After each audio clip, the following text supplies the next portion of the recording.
Hey folks, this is Jake Davis with the Wrestling Recap for you, and yes, it is time to talk about WrestleMania 37 Night 1. Oh boy, here we go. Woke up as early as I could to shoot this video. Everyone else in the house is still asleep, and I wanted to do this last night, but I just didn't have the energy. Um, the show opens up with Vince McMahon and the entire roster out on the stage, and Vince McMahon saying, thank you for sticking with us for the last year, but the most intangible element of this business has been missing, and that is you. Thank you. Welcome back. God damn it, we missed you. And it's just a great touching moment. It was really a great feel-good moment. You see the reaction of everybody on the stage is so just elated. Edge cannot hold back a smile. Rhea Ripley's visibly fighting back tears. It was a great moment. We get to the mat opening hype package, which is still kind of silly and tongue-in-cheek like it was last year with Captain Jack Sparrow coming in talking for some reason. But the center of the opening package and of the hype around the first build of the show is specifically this. The draw this year, what's so special about WrestleMania this year is not any match on the card, and it's not the history of the event, it is you. You are back. When a year ago we didn't know what we would have at this point, and Lord knows we've lost so much in this country, but we got WrestleMania. I mean, she's got to grasp at those straws, man. Anyhow. And then the actual show starts. And there's a rain delay. Lightning storm. People got to clear out. And for 20 minutes, they keep going backstage on the fly. Interview segments and promos. It was just, oh man, it was like, before the show starts, because just everybody in the arena standing in a line so we can go around and kick you all in the nuts. Then we can get to the wrestling. But we got to kick you in the nuts first. Now, when they finally tell people it had passed, you can go back to your seats. What do? We go to a fucking match package. Oh my god. For the WWE title. And then after the match package, Hogan and Titus O'Neil come out to welcome us to the show. We've been here for 30 fucking minutes, man. The show's been on. Could have showed the match package. All fucking ready. But yeah, Hogan and Titus, they do there. What you gonna do when WrestleMania and Titus Worldwide run wild on you. Finally, we bring out Drew McIntyre. Then we bring out Bobby Lashley. I love the big pirate ship set they had this year. And the bell rings for the opening match 47 minutes into the fucking show. Oh my god, that was painful. If there was ever anything that needed to be edited out in the future home release or the network version, yeah, it's the rain delay at WrestleMania 37. Oh my gosh. Whoa. Anyhow. Nice, cool, interesting thing here. This is the first time the WWE Championship has ever opened the show at WrestleMania. I really like this match. A lot of chain wrestling, a lot of playing up on guys' finishers, both their contemporary finishers, Claymore and the Hurt Lock, as well as past stuff like Dominator. And oh man, Drew busts out a rolling 3 Future Shock DDTs. That was just awesome. Bobby Lashley does this great palms press slam. It just looks like it knocks the shit out of Drew, but Drew just gets like a nip up, stare down. Come on, you son of a bitch. It was great. A lot of counter wrestling, a lot of chain wrestling. A far more agile and counter style match than I was expecting from these two big beefy boys. You know what I mean? Drew's going for the Claymore, but MVP hops up on the apron, causing distraction. Drew, that hesitation, Drew still goes for it, but he doesn't get it. Bobby gets him, Hurt Locker, full Nelson, and Drew passes out. Bobby Lashley retains the WWE Championship. I think this was the right call. Really interesting going into WrestleMania between the 2 world title matches and the 5-men in them. It feels like nobody can really lose right now, but 3 of them are gonna. But I think Drew McIntyre could take the loss easier. After everything, him carrying the company through the whole COVID era bullshit, I think he's earned lifelong support from the fans. He could eat this loss. He's gonna be champ again one day, and he might be the guy, the shoulder bearing, the back bearing fucking baby face for the next few years. Anyway, uh, oh man, it's so early, it's so fucking early. Up next is the tag team turmoil match to determine the number one contender to see who's going to fight Nia and Shayna for the women's tag titles tonight, or tomorrow night at the time. Tonight now, on night 2. We open up with Lana and Naomi taking on Carmella and Billie Kay. And I like the comedic contrast. You have Billie Kay, who is a babe, but she's out there next to Carmella. So she's like trying to overcompensate to be hot. It was funny. They eliminate Naomi when Billie Kay pins Naomi, and Carmella has some little extra leverage to help her cheat and get her out. Right Squad come out next, and the Right Squad come out looking like Joker and Harley Quinn. I gotta give Ruby that much. She's the cutest Joker I've ever seen. The cool spot here, or cool finish elimination where Liv hits a code breaker, but instead of bouncing off, it holds Billie Kay there, and then Ruby Riott hits a senton, and they eliminate her.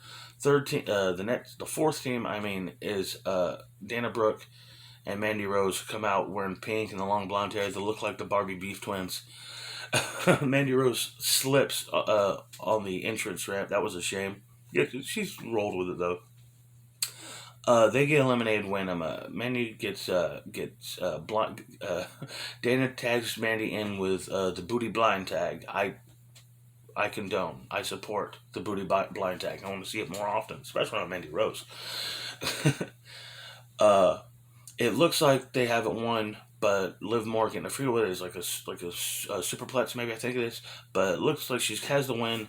But Liv Morgan reverses the pinfall out of nowhere, and she gets and eliminate the Barbie Beef Twins. And bringing out the final team, Natalya and Tamina. And a bit of disappointment. These two just kind of bulldoze over the Right Squad. Right Squad really try, and they fight in there, but it's too much. Natalya teases a sharpshooter besides attacking Tamina. Instead, Tamina hits the Superfly Splash. Her titties damn near fall out, and she pins Ruby Riott to win the title shot. The Right Squad, I said back when I did my WrestleMania Booker mode back in January, 3 months ago nearly now, that I didn't think the Right Squad were ready to be tag team champions yet, because despite being a longer running tag team than any other female team in the company, they just don't win enough. But what a showing last night, and I think it was after the performance those two put on, this wasn't the right call. They should have won. They should be going on to face Nia and Shayna tonight. And I say even win. Instead, we're going to get a match between 4 heels. And, come on, I don't give a shit about that. And also, why couldn't they just throw in Nia and Shayna as the last team in this turmoil match and just don't make it one match and have something else on night 2? Anyhow. So yeah, they win. Up next is Cesaro versus Seth Rollins. And I said the other day that Johnny Gargano's arc reactor will be the damn entrance, the attire to beat. Oh wow. Now Seth Rollins has raised the bar. Fucking douchebag. False prophet Seth Rollins wearing the Obama hope painting on his trunks, but with his face and his name on it. That was fucking great heel work. This is a terrific match. One of the best matches of the night. Probably my favorite match of the night, actually. I love how just so much fluidness in this. Guys work so well. They're just two really great wrestlers here. Cesaro locks in the sharpshooter. Seth gets to the ropes. Cesaro hits the neutralizer. Seth kicks out. Seth hits the pedigree, which he hasn't used since he beat Triple H, 4 years ago? And Cesaro fucking kicks out. Cesaro gets like a torture rack airplane spin and spin him so goddamn fast he just lets go. And Rollins is still on the shore, just kind of like shrugs him off. That was so fucking cool. Cesaro gets a big swing, swings him 23 times in a row, hits a second neutralizer, pins and beats Seth Rollins at WrestleMania. What a great, great moment for Cesaro. Could not be happier with him. They do not need to ruin, to what's the word I'm looking, just it's early. I can't think. I have half my vocabulary right now, but they cannot just squander this opportunity with Cesaro like they did 7 years ago. Go with it. This time next year, Cesaro could be the Royal Rumble winner going into the main event at WrestleMania, and he probably fucking should. Great match. Up next is for the Raw Tag Team Championships. The New Day, Kofi and Xavier. With I like how Big E did the insurance for him this year. Defending against AJ Styles and Omos. AJ's 7-foot tall bodyguard wrestling his very first match. Now look, man, I got really nothing against Omos. I think he's overhyped though. He's been in the company for 10 months. He's on his third fucking gimmick, and last night was his first match. I mean, right now he's just got early Braun Strowman vibe to me. I do like the kind of Mutt and Jeff concept where it's the little guy who's the tough fucker you got to worry about, not the big one. But yeah, and also what a waste. Fucking Kofi and Xavier have been wasting their Mortal Kombat Sub-Zero and Scorpion costumes on Raw for the last few weeks. And they come out here just looking like the Tampa Bay Bucks. I get it. These are the costumes they were going to wear last year. They even make a gag about it while just like littering, just like painting over the 0 at the end of 2020. Anyhow, this is mostly AJ. Once Omos tags in, he just decimates the New Day, throws him around, hits a Boldo bomb on Kofi Kingston, and pins him with 1 foot. AJ Styles and Omos are the new Raw Tag Team Champions. It really pisses me off that not only right after Kofi Mania, Kofi went right back to being not only in the mid-card, but straight back to being fucking tag teams. And of course, he's lost the 2 WrestleManias in a row since then. Just, we can't have nice things. Not allowed. But I do like how AJ Styles is now a Triple Crown champion in the WWE. The only man to be a Triple Crown champion in both WWE and TNA. How about that? Steel cage match time. Shane McMahon versus Braun Strowman. Of course, the whole storyline going to Shane McMahon's been calling him stupid, chasing him around. It's a bully versus getting back at your bully storyline, but to me, it works better than Nia Jax, Alexis Bliss one from a few years ago. Even though the bully is a smaller person, because Shane McMahon, we have that history with Shane McMahon. We've seen him bully, put down, and walk over wrestlers for 20 fucking years.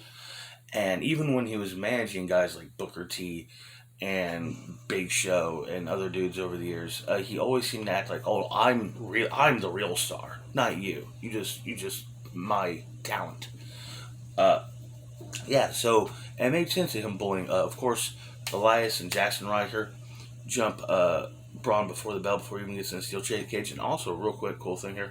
There's been 3 Hell in a Cells, which of course were all won by The Undertaker. But this is the first time since WrestleMania 2 there's been a traditional steel cage match at WrestleMania.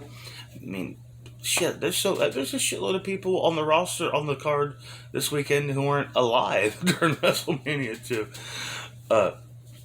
I enjoy this match. It's mostly just Braun beating the shit out of Shane McMahon.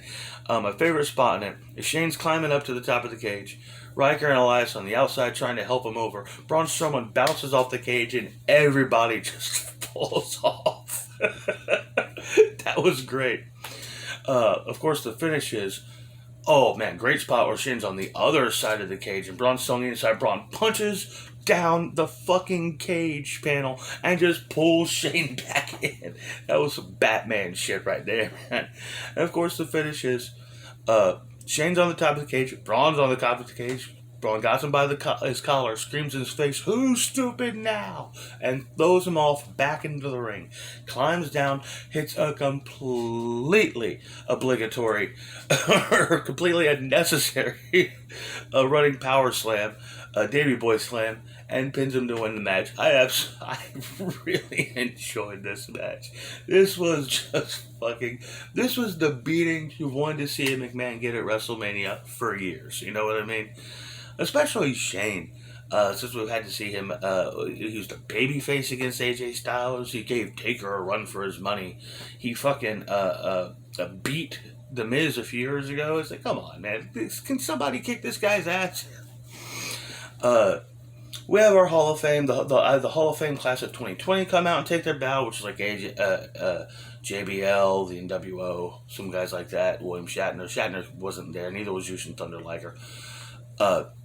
But I want to point out, it was one thing. I remember when Seth Rollins won the WWE title back at 31. He was the first WWE champion younger than me, and I was like, oh fuck. Now the fucking main eventers are all going to be kids to me now. I'm that age. But now the Bella Twins are in the Hall of Fame, and they're younger than me. So there's fucking Hall of Famers younger than me. And when the president is younger than me, I may just fucking cry from old age. Anyhow, semi-main event, the tag team match, the special attraction tag team match.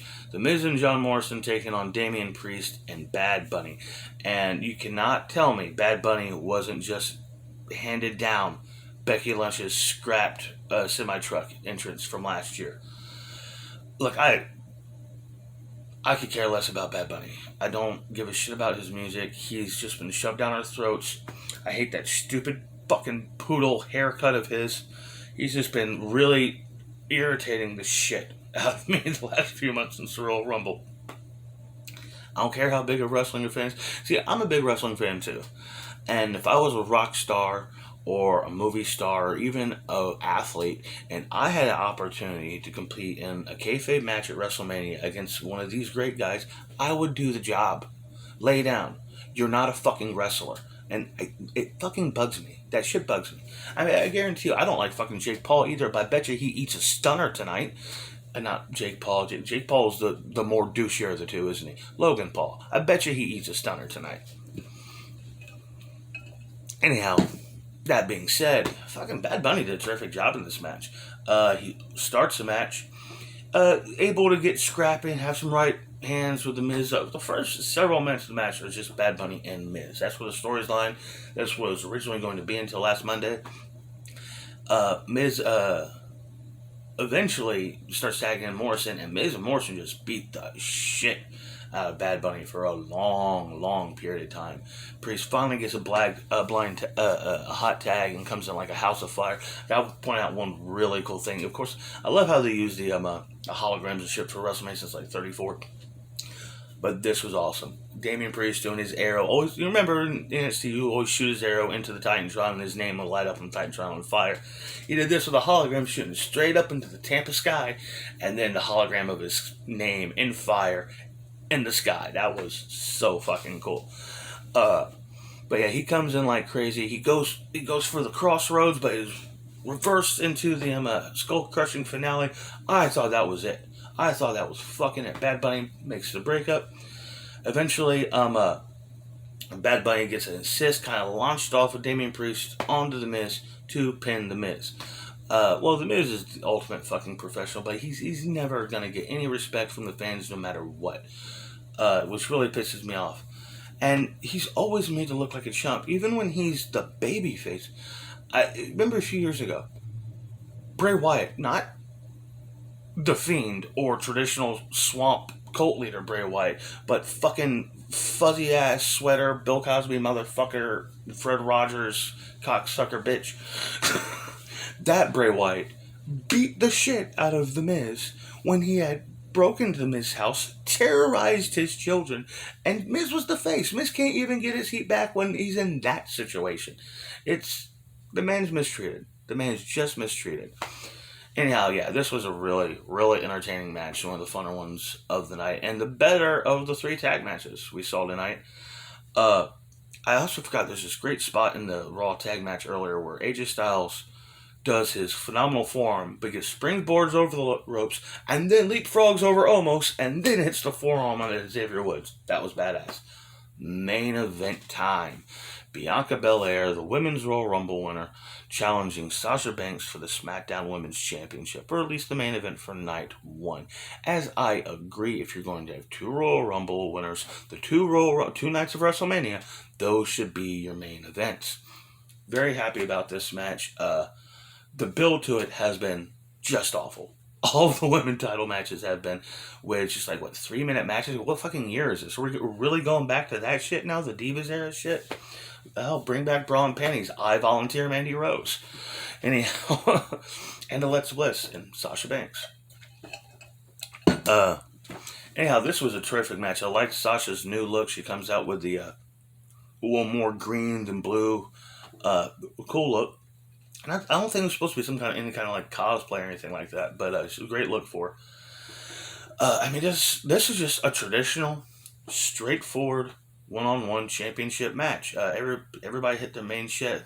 My favorite spots of the match, of course, are when Sasha Banks got to in the bank statement and then starts choking the bitch with her own head ponytail. When Bianca finally gets to whipping Sasha across the midsection with her hair. That was great. Sasha just cannot get that the bank state. She locks in several times, but she just cannot get Bianca to tap. Bianca, I love the finish sequence here. Bianca goes for her finisher, that burning hammer thing. Flips her over. Sasha blocks it. Goes for a goddamn backstabber. Bianca just stands her ground and catches her like that, and like in the air without her hand. Just Sasha can't pull her back. Not big enough, not enough momentum. And Bianca flips her back up, gets her back into the burning hammer, flips over, sit down burning hammer, wipes her out, and pins her. Bianca Belair is the new SmackDown Women's Champion. And a great match, a really, really fun first night for WrestleMania. The only real thing that I didn't like on the show was the fucking rain delay. I enjoyed all the matches. I think the Turmoil match was rushed, but that's usually the case with Turmoil matches. Anyhow, yeah, A+ for night 1. Can't wait for night 2. Super stoked for it. Just gotta wait half a day. Anyhow, I may go the hell back to sleep. Hope y'all enjoyed this video. Please like, share, comment, and subscribe if you want to. I'm Jake Davis, and I'll catch you on the fly.